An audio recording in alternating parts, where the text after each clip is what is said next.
we'll be playing Hush Little Baby, which is a lullaby that has been popular for many years. We'll play it with just two chords, the F chord and the C7 chord.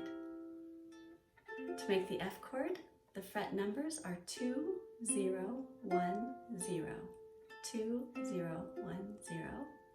Or to describe it, we put our first finger first fret of the E string, which is the F note, and your second finger second fret of the G string, which is the A note. Go ahead and strum those, make sure they sound good. Make sure you're using your fingertips, that your hands are rounded, your wrist and your arm are hanging down comfortably, and your thumb is on the back so it can squeeze against your fingers to make that nice sound. Now to switch to the C7 chord, you'll just be able to pull your index finger back one string. So this will be the A string, first fret of the A string, which is the A sharp note. If we were to do the fret numbers, it's 0, 0, 0, 1. So make sure you have that sound good. When we alternate between them, try and do as small of movements as possible.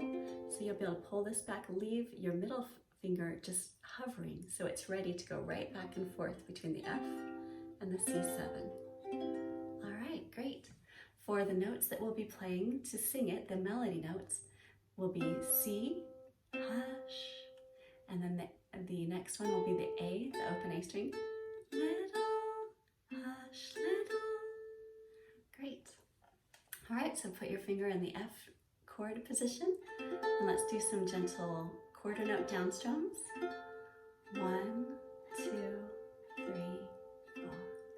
Hush, little baby, don't say a word.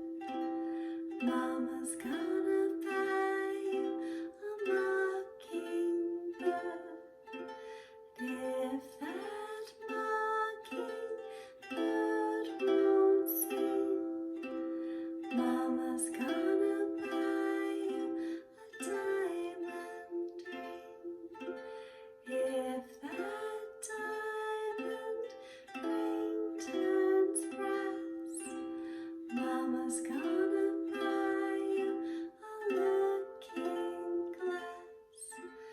If that looking glass gets broke, Mama's gonna buy you a billy goat.